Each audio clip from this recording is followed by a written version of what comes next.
Halo healthy people, jumpa lagi dalam podcast Rumah Sakit Santo Borromeus. Kali ini kita akan membahas topik kesehatan yang relevan lagi.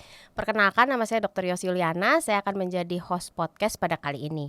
Kita bakalan bahas tentang persiapan puasa nih healthy people. Sebentar lagi bulan Maret kita akan memasuki bulan puasa. Nah, topik yang akan kita angkat pada kali ini spesifik tentang berpuasa pada ibu hamil. Oke, siang ini sudah menemani saya di studio podcast ada Dr. Aldo Suseno, spesialis obstetri dan ginekologi, dokter kebidanan dan kandungan di Rumah Sakit Santo Borromeus. Selamat siang, Dok. Halo, selamat siang, Dok. Apa kabar, Dr. Aldo? Puji Tuhan sehat. Puji Tuhan. Terima kasih banyak ya, Dok, sudah menyempatkan untuk hadir dan sharing ilmu bersama healthy people sekalian tentang kehamilan dan puasa nih, Dok. Iya, persiapan puasa Persiapan puasa ya untuk iya. ibu hamil. Nah, dokter, sebenarnya kalau ibu hamil itu boleh apa enggak sih, Dok, berpuasa?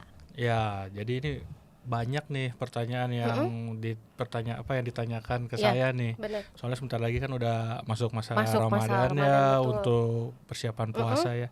Jadi sebenarnya sih untuk ibu-ibu hamil itu boleh saja untuk berpuasa asal ada asalnya nih. Oke, syarat dan Ada ketentuan berlaku nih ya, Dok, ya. Betul. Jadi ada beberapa kondisi dan syarat yang harus dipenuhi oleh ibu-ibu hamil. Yang pasti harus fit. Nah, fitnya itu ya dikatakan oleh dokter spesialis kandungan. Jadi dia itu sebelum mulai berpuasa ya sebaiknya kontrol dulu ke dokter kandungan untuk dicek kondisinya bagaimana. Oke, jadi jangan menentukan sendiri saya merasa fit, tapi sebaiknya memang sudah dikonsultasikan ya, Dok. Betul. Ya, dengan dokter kebidanan dan kandungan. Iya. Kalau misalnya dari awal kehamilan sampai menjelang lahiran, secara prinsipnya diperbolehkan ya, Dok, berpuasa? Nah, jadi begini. Jadi kalau kita mau berpuasa pada ibu hamil, sebaiknya sudah memasuki trimester kedua sampai trimester ketiga. Oke. Kenapa begitu? Karena trimester pertama itu kan lagi masa pembentukan organ-organ.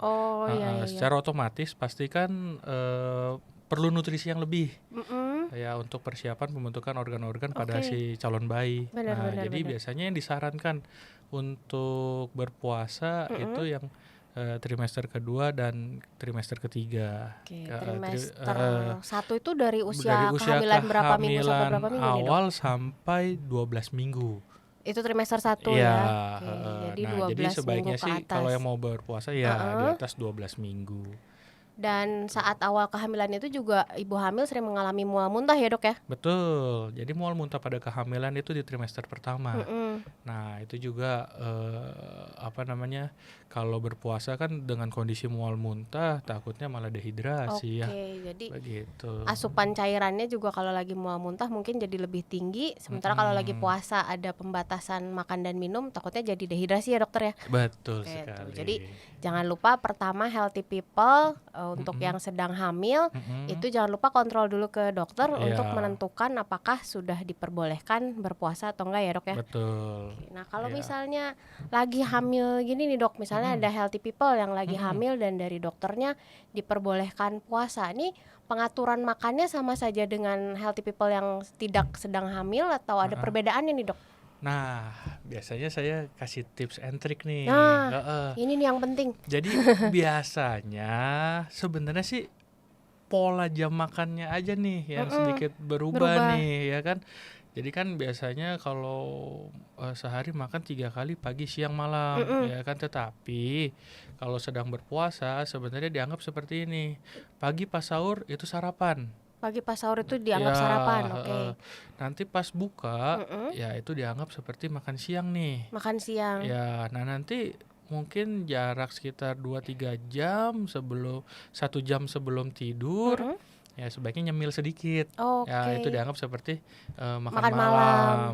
Cuman yang jadi PR itu biasanya minum cairan ya. Jadi terkadang menahan haus itu yang cukup berat untuk ibu hamil. Nah, makanya kalau ada kondisi ibu hamil ini masih mual muntah, apalagi muntahnya cukup hebat, intensitasnya sering, nah disarankan ya sebaiknya jangan berpuasa dulu, takut dehidrasi ya.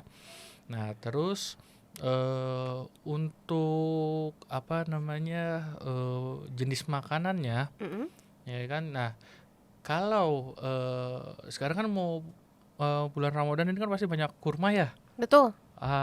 Itu sebenarnya kurma itu bagus itu. Oke. Ya, jadi kalau untuk berbuka sebaiknya jangan tiba-tiba langsung minum air dingin. Jangan langsung minum air dingin. Oke. Jadi sebaiknya minumnya air hangat dulu. Air hangat. Ya. Kenapa? Karena air dingin itu bisa meningkatkan asam lambung. Yang ada nanti bukannya nafsu makannya baik, yang ada malah kembung, rasa kayak begah ya kan. Jadi nggak bisa makan. Buka puasanya asupan makannya nggak seperti yang seharusnya ya dok ya. Ya, terus sama ya tadi nyemil buah kurma pas lagi berbuka itu baik itu. Ada pantangan tertentu nggak nih dok, maksudnya atau ibu hamil selama bulan puasa ada makanan tertentu yang harus dihindari atau secara prinsipnya masih diperbolehkan macam-macam nih jenis makanannya? Pada prinsipnya sih sama sih, sama ya? nggak jauh berbeda dengan ketika tidak berpuasa ya.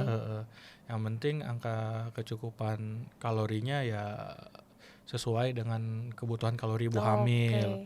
Ya sekitar 2.500 kilokalori lah sehari. Ya. Sama kebutuhan cairan itu dilihat dari berat badan sih. Dilihat dari berat badan. Paling gampang 40 cc kali berat badan. Oke, 40 cc kali berat badan. Contoh, kalau misalnya berat badannya 50 kilo ya kan kali 40. Berarti kan sekitar 2 liter tuh sekitar 2 sehari. Liter. Bukan sekali minum ya. Nah, sekali minum nanti kembung. Sekali minum ya langsung kembung ya dokter. Jadi 2 liter terbagi seperti gitu ya. Jadi disesuaikan, ya paling gampang patokannya pakai per kilogram berat badan. Karena apa? Nanti kan selama lagi hamil kan ada kenaikan berat badan ya. Jadi disesuaikan dengan kenaikan berat badan itu. Jadi kebutuhan kalorinya pada ibu hamil memang lebih tinggi dibanding saat tidak hamil, dan kebutuhan cairannya juga bisa jadi lebih banyak ya dok. Ya, karena kan kenaikan berat badan. Berat badan.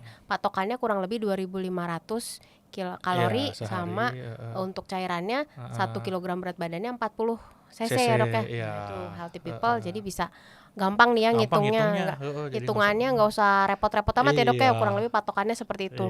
Terus 2.500 kalorinya tuh dalam satu hari ya dok, bukan satu kali buka puasa ya. Bukan sekali buka puasa, waduh. Takutnya karena puasanya udah panjang, terus pas buka puasanya terlalu semangat, langsung 2.000 kalori, nggak gitu ya dok? Nggak gitu. Tetap dibagi ya dok, tetap terbagi. Gitu. Berarti kalau misalnya ibu hamil ini kan sering ada konsumsi susu atau suplemen lain, itu bisa dilakukan setelah buka puasanya ya dokter ya? Ya, jadi bisa setelah buka puasa atau pas lagi sahur juga nggak masalah. Pada saat sahur juga nggak masalah ya? Iya.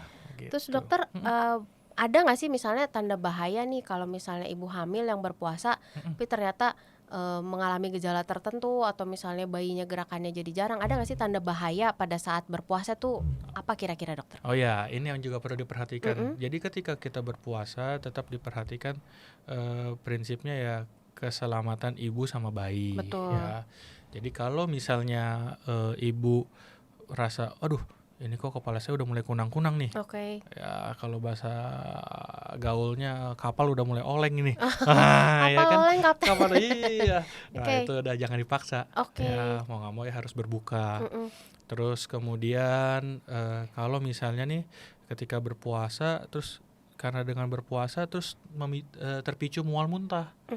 Nah itu juga jangan dipaksa, itu langsung kita berbuka ya. Terus tadi yang dokter udah bilang gerakan bayinya nih itu misalnya kok aduh asa nggak seaktif seperti biasanya, udah kita jangan dipaksa, jangan mengorbankan bayi kita. Itu pertolongan pertamanya gimana nih dok? Kalau kerasa kunang-kunang atau lemas, apakah dengan minum yang manis atau gimana? Apa aja nih dok tipsnya? Ya tadi ya kan minum air hangat, ya kan, terus langsung berbuka. Kalau ada kurma boleh langsung dengan makan kurma, minum teh manis hangat. Nah, terus nanti pelan-pelan kalau sudah mulai enak baru boleh makan berat. Boleh makan berat. Ya, jadi seperti itu. Tadi ya healthy people ya, tips dari dokter Aldo, kalau misalnya lagi di tengah-tengah puasa ternyata ada gejala yang timbul, jangan dipaksain ya dok. Jangan dipaksain karena yang paling penting ibu dan janinnya tetap sehat ya dok? Betul, itu prinsipnya. Dok, kalau misalnya selama ini pasti dokter juga menemui ada healthy people yang saat hamil dengan memiliki komplikasi, misalnya ada riwayat diabetes atau riwayat hipertensi, itu gimana tuh dok? Nah itu dia, tadi balik lagi yang di awal ya kan, ada beberapa kondisi yang memang sebaiknya jangan berpuasa ya. Jadi makanya sebelum ibu hamil mau berpuasa, kontrol dulu ke dokter obgyn. Nah salah satu kondisi yang jangan dipaksa untuk berpuasa adalah dengan ibu riwayat diabetes mellitus, ya DM ya.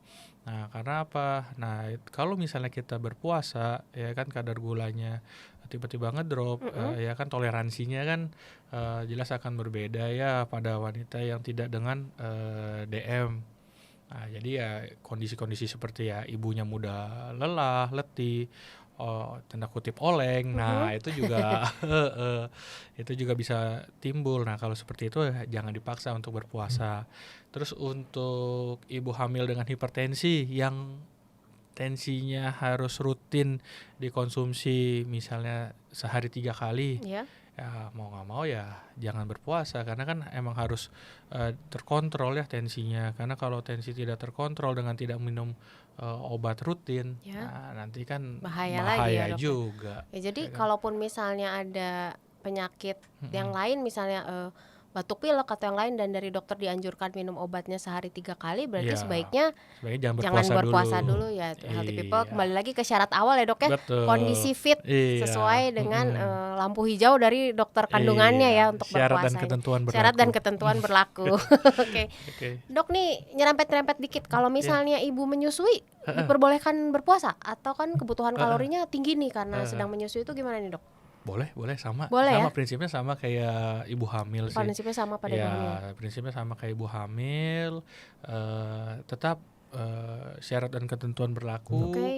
Kalau tidak ada penyakit penyerta atau penyakit penyulit yang lain, boleh berpuasa. Tapi kalau ada riwayat penyakit tertentu ya sama itu.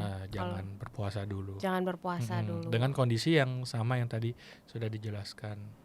Jadi pada prinsipnya selama kehamilannya sehat, tidak ada penyakit lain dan sudah diizinkan oleh dokternya, itu diperbolehkan untuk berpuasa ya dok ya? Betul. Baik pada ibu hamil maupun ibu menyusui. Nah kalau selama bulan puasa nih dok, apakah ibu hamil ini harus mengurangi aktivitasnya atau misalnya masih tetap boleh ada aktivitas olahraga atau aktivitas fisik, itu gimana dok? Ya, nah ini juga yang sering nih ditanyakan nih, dok saya boleh nggak sih olahraga nih waktu pas berpuasa? Betul. Gitu kan. Jawabannya sih boleh. Dengan timing waktu melakukan kegiatan olahraga itu mendekati buka puasa. Ya bahasa ngabuburitnya daripada ngelamun mau beli jajanan apa sambil olahraga, boleh ya dok? Nah olahraga yang disarankan bukan olahraga yang high impact ya. Jadi maksudnya yang tidak perlu sampai keluar keringat sampai bercucuran ya kan. Jadi biasanya sih saya menyarankan boleh jalan sore, jalan santai ya kan, atau yoga ibu hamil atau senam ibu hamil. Benar, ya kan, itu selain buat stretching ya kan, itu juga bagus buat pernafasan. Kemudian yang paling baik lagi kalau ada waktu dan bisa, itu olahraga renang. Ya itu renang itu juga oke. Ya. Jadi asal jangan ditelen airnya nggak apa-apa ya dok, nggak batal. Kalau ketelen nggak sengaja nggak apa-apa. Tapi kalau ditelen jangan ya, kotor juga air kolam renang, jangan healthy people. Jadi itu tadi olahraga masih diperbolehkan, tapi waktunya mendekati jam berbuka puasa dengan intensitas ringan ya dokter ya, seperti jalan kaki atau yoga atau senam hamil atau berenang.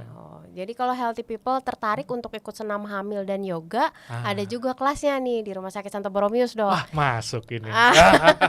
Pas ya dok. Jadi bisa, kita ada juga nih kelas-kelas untuk senam hamil dan yoga untuk ibu hamil. Kalau mau kontrol, menyatakan boleh puasa atau tidak puasa, mau ketemu dokter Aldo di Rumah Sakit Santo Boromius juga bisa ya dok? Bisa banget. Hari apa aja nih dok bisa ditemuinya? Hari Selasa dan hari Rabu. Jam 13 sampai selesai.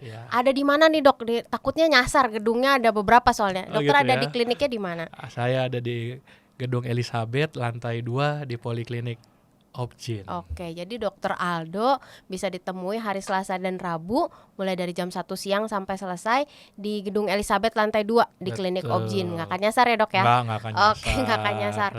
Dok, bisa konsultasi lewatin medsos juga. Oke, Iya kan? bisa Nanti konsul. medsosnya di bawah sini boleh nih. nanti Ya kan? boleh dimasukin Ting, ting, ting. ada Instagramnya Di Dokter bawah Aldo ya. Kekinian ya dok, kita Kekinian. memberikan kemudahan ya untuk Kemudahan. berkonsultasi. Kalau nggak bisa ketemu langsung bisa lewat sosmed juga. Betul. Dok, ini ada juga nih yang menarik. Biasanya kalau di Indonesia ini masih kental dengan budaya-budaya mitos dan fakta nih dok ya. Oh gitu ya. Kadang-kadang ada mitos-mitos yang udah dari zaman Majapahit Ah. masih dipercaya sampai sekarang nih. Betul, Misalnya tentang ngidam nih dok. Kalau ibu hamil ngidamnya harus diturutin. Itu benar nggak sih dokter? Oh, kalau nggak diturutin nanti ngeces ya. Iya anaknya benar, ya. kata kalau nggak diturutin Ngacai. anaknya ngiler. Kayak kru di belakang ini ada ibunya waktu hamil nggak diturutin, jadi suka ngiler nih dok. Giler ya. Bener nggak nih dok? Sebenarnya itu mitos ya. Oh, mitos. Iya. Ya. Nggak ada hubungannya. Nggak ada hubungannya. Dengan itu ya. Oke, jadi kalau ngidam itu lebih ke psikis aja ya, nggak akan ada hubungannya anaknya. Nggak ada hubungannya. Tuh, jadi Gitu. mungkin ini ileran karena masalah lain ya, bukan karena dulu waktu hamil ibunya ngidam nggak keturutan dok. Iya, Oke, betul. mitos berikutnya ini juga sering nih dok. Makan nanas bisa bikin keguguran, bener nggak sih dokter? Nah itu juga tuh banyak tuh Iya bener. pasien-pasien yang ini, dok biar cepat mules saya makan Makan nanas nanas, gitu kan.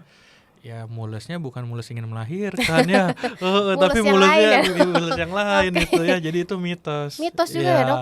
Oh, jadi makan nanas nggak akan menyebabkan keguguran, ya. nggak mempercepat persalinan juga ya dok. Oke. Gitu. Karena kalau misalnya bisa mempercepat persalinan di depan ruang bersalin, kita jualan Jualan nanas. nih, rujak Datang ya. deh, jualan rujak. Betul. Oke, nah itu berarti healthy people kalau mau mendapatkan informasi yang benar sebaiknya memang ketemu dengan dokter ya, supaya nggak termakan hoax baik ya. dari mitos yang beredar ataupun biasanya dari sebaran-sebaran di sosial media ya dok. Dari netizen. Dari netizen benar, ya dari kan? netizen lebih baik langsung ketemu dokter kandungan, salah satunya dokter Aldo yang tadi bisa ditemui di Rumah Sakit Santo Borromeus. Nanti akan dikasih tahu ya jadwal praktek beliau dan untuk konsultasi lewat sosial media juga. Iya. Oke. Ada pesan lain mungkin dokter untuk healthy people di luar sana yang sedang merencanakan kehamilan atau lagi hamil untuk supaya bisa sehat pas selama bulan puasa? Boleh direkap lagi tipsnya dokter? Oke, jadi sekali lagi untuk kegiatan berpuasa pada ibu hamil sebenarnya diperbolehkan saja Ya. asal syarat dan ketentuan kondisi ibu dalam kondisi yang fit. Kondisi fit. Ya, yang menentukan fit bukan diri sendiri, bukan suami atau tetangga, ya, tetapi dokter kandungan. Ya, karena kan nanti pasti akan ditanya ya di anamnesa, dilakukan pemeriksaan tanda-tanda vital, pemeriksaan fisik, terus kita USG juga, kondisi kehamilannya bagaimana. Kalau memang fit, sudah di atas trimester 1, di atas 12 minggu, boleh berpuasa. Tetapi kalau misalnya ada suatu kendala sehingga tidak berpuasa, jangan berkecil hati, ya kan? Karena intinya semuanya kan ibadah, bisa banyak cara untuk beribadah. Yang utama adalah kesehatan dari ibu dan anak yang dikandung. Oke. Itu healthy people, menarik sekali ya Dokter Aldo, percakapan kalau seputar kehamilan, seputar menyusui, seputar kesehatan itu pasti selalu menarik. Jadi jangan kapok ya Dok, kapan-kapan datang lagi ke podcast Borromeus ya. Ditunggu. Oke, ditunggu undangannya ya. Oke, ditunggu undangannya. Dan untuk healthy people sekalian, jangan lupa ikuti selalu acara-acara atau tayangan-tayangan kesehatan dari Rumah Sakit Santo Borromeus. Bisa lihat di kanal YouTube-nya Rumah Sakit Santo Borromeus @Rumah Sakit Santo Borromeus Official. Jangan lupa di-subscribe juga. Lalu bisa mengikuti info-info di sosial media melalui Instagram di @rsboromius, jangan lupa di follow. Lalu bisa juga melihat jadwal praktek, misalnya tadi nggak kecatat nih jadwalnya Dr. Aldo, bisa lihat di website di www.rsboromius.com. Oke, sampai sini dulu ya podcast kita kali ini. Sekali lagi terima kasih banyak Dr. Aldo sudah hadir untuk menemani Healthy People sekalian untuk bersiap-siap bulan puasa. Semoga Healthy People sehat selalu dan happy selalu sesuai tagar kami, be healthy, be happy. Sampai jumpa lagi Healthy People. Dadah. Bye.